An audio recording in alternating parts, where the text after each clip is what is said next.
In this video, we are going to be using AI to justify the final visuals of two design fiction projects that I worked in the past. But before we get to this main part of the video, why this combo? Why design fiction and AI? AI and design fiction work so well together because they are both about imagining future possibilities. AI is all about creating algorithms and models that can learn and make predictions about the future, while design fiction is all about creating stories and scenarios that explore what could happen in the future.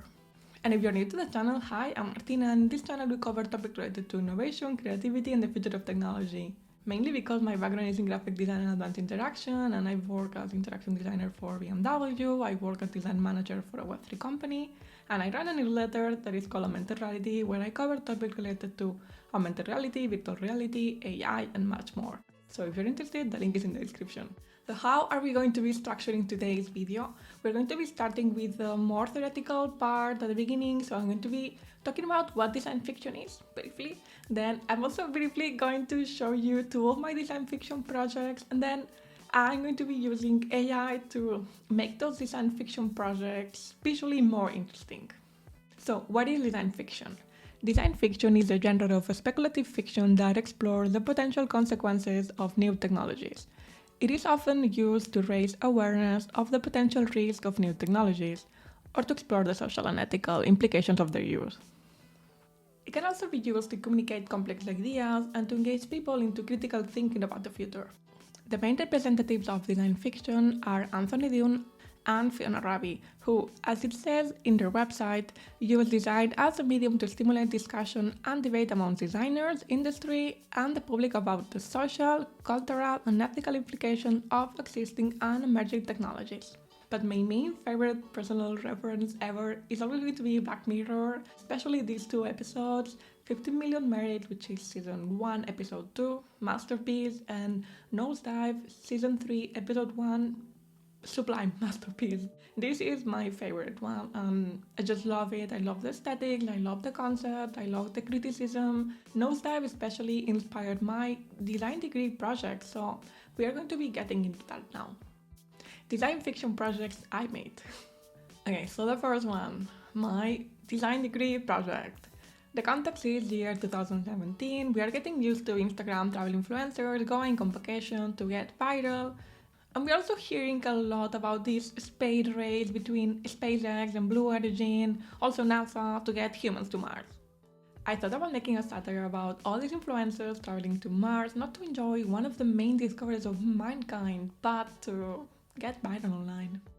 So I created Phobos, a Big Brother-like program that would make you rich and famous by exploring Mars. The more engagement you obtain, the more possibilities to win, therefore you are going to Mars for free, because of course going to Mars is super expensive, so this is the only way that you are not paying a single dollar for that. In the background, you were seeing a video that was created to showcase the project as a small trailer to get more influencers into my fake Martian Big Brother program. And that's it for my graphic design degree thesis. Phobos. We are now moving to my advanced interaction master degree thesis. The context is year 2018, we started becoming more conscious about all the data social media and other companies get from us online. So I took that and of course made it more dramatic because I was like, yeah, they know about our age, they know about what devices we use, but they don't know about our emotions. They can somehow predict it because our consumer habits and so on, but they don't have our emotional data yet. So I was like, let's make as if they could steal our emotional data. And since stealing emotional data shouldn't be limited to big corps only, because we should all be villains, emotional data villains. This is how the end of emotional privacy was born. A wearable suit that would allow you to also steal emotional data by thermal reading people around you. This little thermal camera that we have here. To be honest, the main idea wasn't to make a project to help evil corps steal our data. No, the idea was to kind of do design for good. I wanted to make this wearable suit that would have this thermal camera that would help people that are unable to identify emotions to actually identify them and feel them. I realized that that wasn't selling, that what would sell was to make this critique about companies stealing our data and having these profiles about us, when it comes to emotions, that is like too personal. That is like, yeah, okay, you cross that barrier, you cross that frontier, we need to stop. If they know how you're feeling, if they know when you are more vulnerable, they're going to be able to market their products more efficiently. This is what took me to Dubai to exhibit my project in the Dubai Design Week, and also took me to the Mobile World Congress as part of the Mobile Week in Barcelona, in my city. As you can see, both projects identified a problem that is still going on.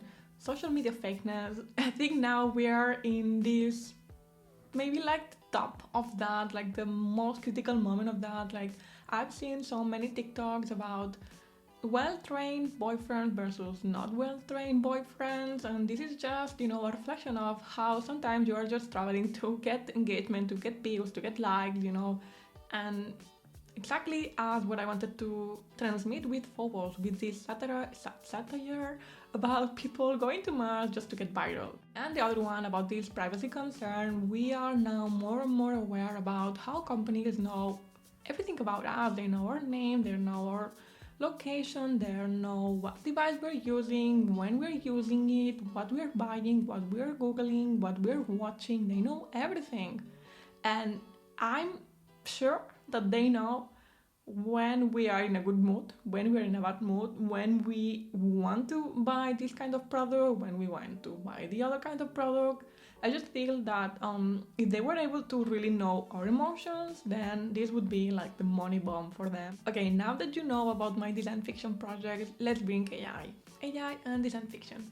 Well, since I'm doing a lot of AI work, I thought about using my new bestie, MidJourney, to justify those design projects. Why? Because AI art is created by algorithms that are designed to mimic human creativity.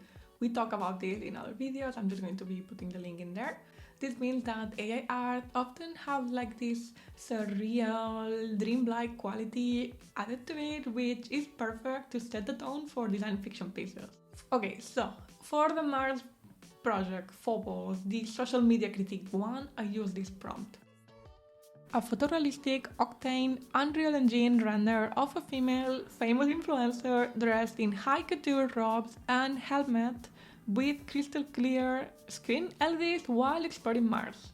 I'm so happy to finally see Emily. She's the main character of my short movie with the mixed reality helmet that had two functionalities. One, to protect her from the hazard, hostile planet Mars, because yeah, definitely you cannot walk around Mars without the helmet that is kind of protecting you and giving you oxygen. And the other functionality was that with mixed reality and AI, she would be guided through the planet to kind of enhance her experience, also to kind of record videos and live videos, because this is a Big Brother-like program and she had to share everything. So yeah, this is my Martian helmet mixed reality device, plus some nice robes that go with it to get you the Martian look. Next project, the privacy one. A photorealistic octane Unreal Engine render of a woman wearing a black bodysuit embroidered as a floral pattern, high couture with LEDs, located in a very bright room with natural light full of windows.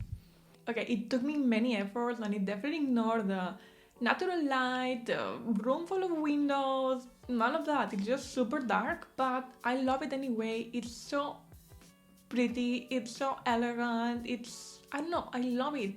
I wish my project looked like that, but I kind of procrastinated on making it nice. I was just so stressed and I was like, whatever, this is it, it works, and next, which is bad. So I'm thinking, should we build this project following this AI recommendation of how it should be working? My Arduino blog didn't get any kind of build, so I don't think I should be wasting time.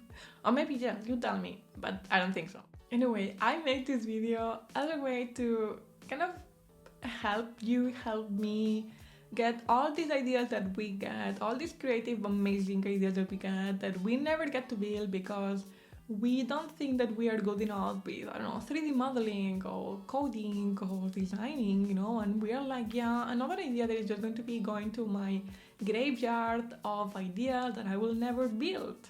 And that is super sad because we have such creative ideas in our heads, in our Notion pages, in your idea graveyard, that are just there, that, and I was thinking about what if we resurrect them with AI and bring them to life? I just hope that they look like something nice, not like zombie ideas, but yeah. Let's recap on what we learned today. Design fiction is a method of using speculative design to create fictional stories that explore the potential impact of new technologies on society. And AI can be used to create realistic and believable scenarios that explore the implications of new technologies on our lives. Unlike the world we live in today, these tools allow creatives to explore boundless ideas without the constraints of money, or as in my case, also to not be talented visually, like to not be able to illustrate properly, use Photoshop properly, because I don't really care about learning Photoshop to just make my concepts. I just think of AI as this new bestie for creatives that never gets tired, it never gets bored, it never gets upset, and you just need to communicate your ideas properly. By communicating, I mean by writing the perfect, amazing prompt, and this way the AI is just going to be returning this perfect, amazing image. If you're interested in improving your AI art prompts, I made a template, the link is in the description, it's for free, so you can just download it and use it however you want. Plus, in this video, I show you how to use it and I give you some tips on how to get better at making AI art. And as always, thank you so much for watching. Don't forget to like and subscribe if you haven't already. Let me know in the comments what did I miss here, what do you think? I don't know, just let me know something so the algorithm actually starts liking me. Bye!